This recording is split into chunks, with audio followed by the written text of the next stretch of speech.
السلام عليكم ورحمة الله. أكم جرتن جالو ون نجا قبضني فيادا. نجاني أورمو يقول لما متروي قرو فياك قبضتني سنفينه. وسينا شرقورا الرجال لما فردي ترى دبنا أكسما أسمان إذا دبرتفيس إذا مبارك سنجتو فرسا قليلانيسي خبر ريفا ما نمدرو لنجن مليسي إذا قاري كده برستن هوا سنفين هوا ورا يروح الدود الدبي يتربي سناقول جيتين قرا لما ما تدري بري فدت سينو داف ديما سينا شيرغورا ور سينه دميرا دبنو وما نمر في نوان تايف ديبنه اسينس دفنه تو بري فمو فهمتي خنيس مالي دم ولوتي دم ولوتي دم هندات akkasumas dhima waan itti oromoo hundatti dhimamu dhimmi walloo kana jala murree waliif himuu qabna.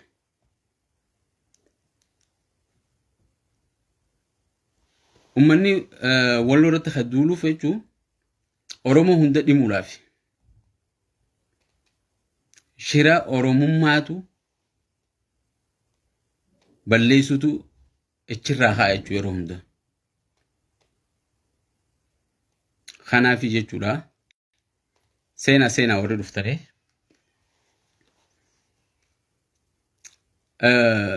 ummata walloo akkuma beekamu ummanni kan irra deeman jechuudha jarri kun yeroo hunda faanti isaan irra deeman faantuma ekeraa masaraa kiiloo 4 jiru saniiti.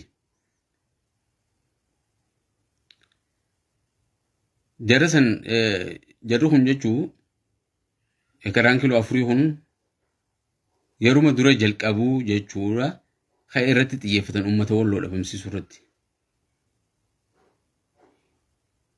Isa qabii, Teediroos qabii, Yohaannis qabii seenaa yoo dubbisan jechuun ummata kanarra miidhaan hin geenye hin jirtu. Ummanni kun addatti baafameetti jechuun wanni addatti baafamuuf yoo isaan kana cabsine Oromoo guutuu cabsina waan jiru yaada qaban kana jala muran jechuudha. Abjuu kana qaban jechuudha. Abjuun isaanii ummata walloo yoo cabsine Oromoo cabsuun nama hin dhibduudha. Ummanni kun ummata bara 400 olchi ture. Waraanni diinaarraa isa hafanii jechuudha. Beelaanis mootummaan dhufaa dabran beelaanis isaan miidhee ture ummata kana. Ummata kun hundi isaan hin jilbiifachiisini. Har'aa saatatti haafatanii malee ummanni kun ummata isaaniif jilbiifatu miti. Ummata sanyii warqituutu jechuudha jedhu kun. Seenmoo keessa seenee himne yoo jenne beeytee Feesbuukaas ni sodaannaa waan ta'eef cufamuu sodaanna. Sababa sanii fi jara kana jechuu yoo dhabamsiifne Oromiyaa guutuu dhabamsiifnaadha. Jarri kun ummata amantii isaanii irra cichanii sabummaa isaanii amantii isaanii sabummaa isaaniitiin tiifatanii as eeganidha. Ummata gootoo ijaan isaanii jechuudha. Seenaa dabarte keessattis jechuun ummanni kun bifuma kanaani ofirraa ittisaa hafanii har'a as eegan. Warra hafees ammoo jarri kun ummata gootummaa isaaniitiin ofirraa deebisuudha malee ummata tumsa tokkollee hin qabne jechuudha. Mootummaan maqaa isaanii qabu kan isaanirraa fagoo jiru irratti warra duulu. Kan isaanuu jechuun warra bobaa isaanii jala jiru daboo yaammate guuzee yaammate kutaa Oromiyaattu jechuun mootummaa naannoo Oromiyaa kajaaniin. Silaa warra maqaa Oromoo qabu kanaatu saba isaa kan ichi jiruuf illee yaaduu qabaame. Saba isaa kan ichi jiruunis kan silaa bulchuutti hin jira yuufuu hin yaadne. Ichirraa gaa hulaan banamtee fi waalaikum salaam Faayiza welcome. Ayyaa welcome. Sanirraa karaa harkatee jechuun diinni warruma isaan jala jiru kanarraa eegalee jechuudha. Duula Oromoo dhabamsiisuu san akkuma kana duraas jechuun duula adda addaati maqaa adda addaa duula waraanaa bobbaasanii dadhabanitti arras kanaan eegalan jechuudha. Baruma dabre kana uummata kanarra waan gaa ni beeytan aanaa lee hedduu hedduu jechuudha. Aanaa jiillee hartummaa fi kana hunda irrattuu jechuudha. Kana hunda irratti jechuudha.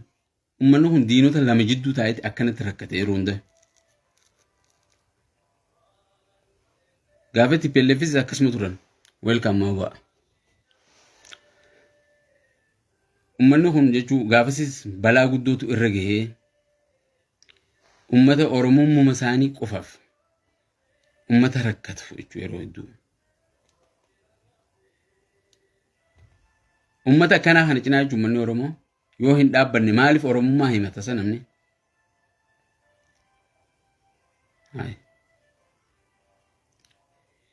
Duula amma duraatis jechuudha Oromoo wanni cabsee hanga ammaa cabinsa sanirraa deebisuu dadhabee waliif tumsuu dhabuudha. Gaafa Minilik Walloo dha'u silaa Shawaan dirmatteef Shawaan deebitee hin gabroomtu turte.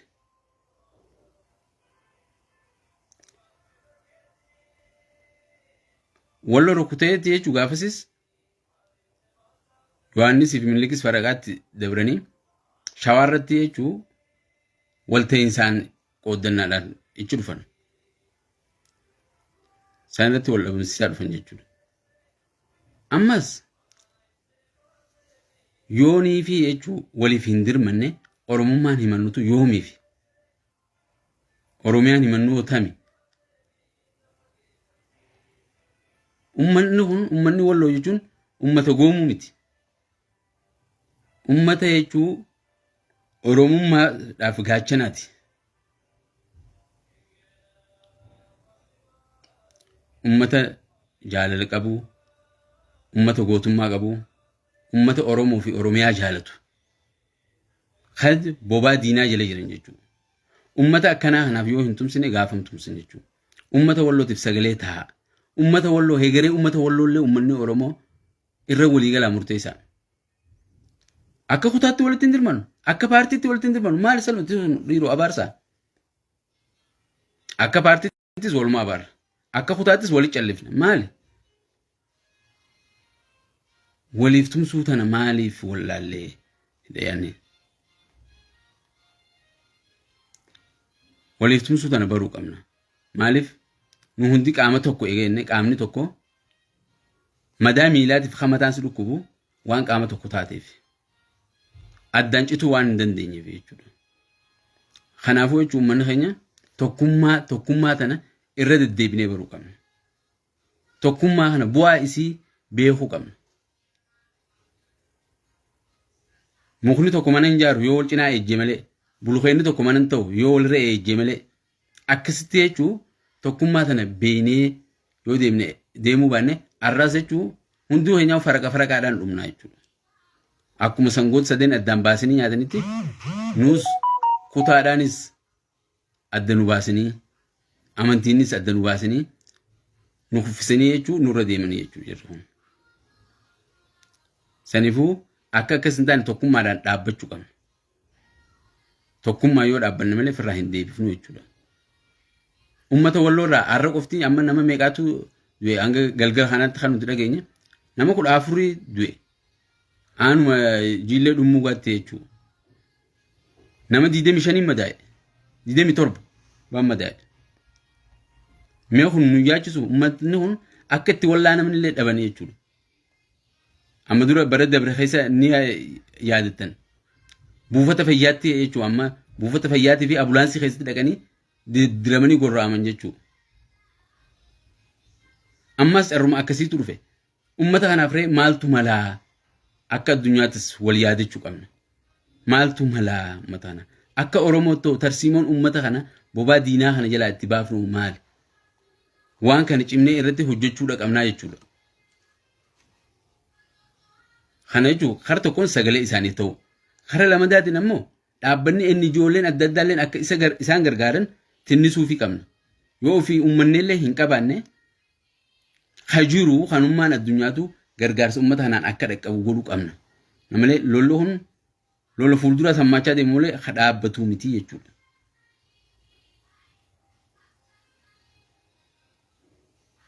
wanni lijiyyaa sun dhabamee fi boodii hidhamne deebis waan ummata kanarraa ba'ee fi beekaa. Carraan akkasii arras isaan mudachuu hin qabu jechuudha. Har'a ammoo karaa hedduudhaan, liwaayiliidhaan, faannoodhaan, TPLF inni ichi dhiibde kun asii dhiibe.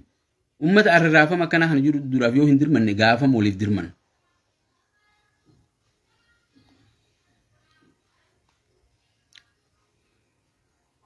Kanaafuu ummata wallootiif hundi keenya waan dandeenyuun haatiin nu haa gargaarru. Isaan gootummaallee ni qaba. Warri qaamaan irraa fagootis haan du'aa godhaaf haa du'aa danda'u. Haa qabeenya qabu ammoo akkaataa qabeenyi isaatiin itti tumsuu irratti ammoo wanni orgaanaayizidii ta'e takka jiraattee ummata kanaaf ammoo tinnisni godhamuufi qaba. Quba qabaachuu qaba. Oromummaan guyyaa rakkoo wal bira hin dhaabbanne yoomuuf himantamti. Ummanni bar amma fakkeenyaaf warra saba Amaaraa yoo fudhattan Oromiyaa keessa jiruutu bar ichitti ummata isaa gargaara dhaaba isaallee gargaara. Akka akkas ta'anii beekanii as keessatti of jaara Oromiyaas of jaaraatti Oromiyaa keessatti mirga isaanii kabachisiifatanii bakka hunda ilaalama manni barnoota afaan Amaaraatu jira. Walloo ammoo ni jiranii mana barnoota afaan Amaaraatu jira mirgi isaanii eegameef akkasuma wajjin nurratti wal jaaran. Ichi ta'anii hamma warri mana bunaa dalagu bar ichi gargaarutti kana seenaa dabreeras quba qabnaanis dhagaa turreessa jechuudha hedduu. Daldalaan Oromiyaa keessa sooromee ichitti nafaqaa bar ichitti amma dura gaafa qeeroo waa hedduu akka dhagaa turtan beekni fannoo sana ijaaruudhaaf Oromiyaa keessaa kamileenaan gargaarutu ture. Nutoo maaliif waliin hin tumsine? Walloo alagaaf dhiifne callisnaa ummata goota akkanaa kana alagaafannee callisnaa kun ta'uu hin qabu jechuudha.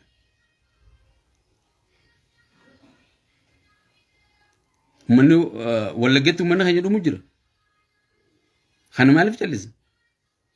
Wallootti dhumu jira maaliif callisna?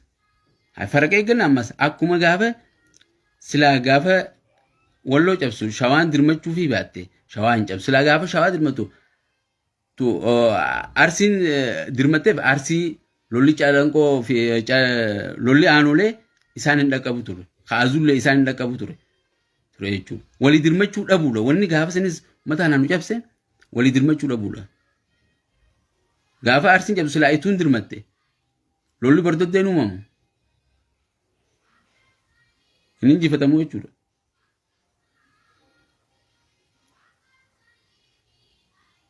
Gaafa ituun cabtu silaa warri afran qalloo dirmateef afran qalloon cabtu turte.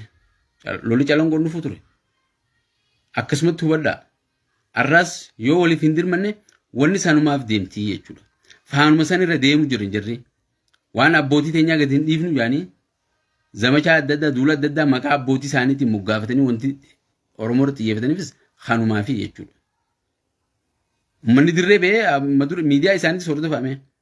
Dirree bahanii Oromiyaa maqaan juhunu Oromoo jiraachuu hin qabu. Kutaan tunumaa kutaanuu hin mallee jaanii turan. Miidiyaa isaaniirraan kan hin dhandhagee dhiyeenyuma kanatti jechuudha. Maaliif jaan?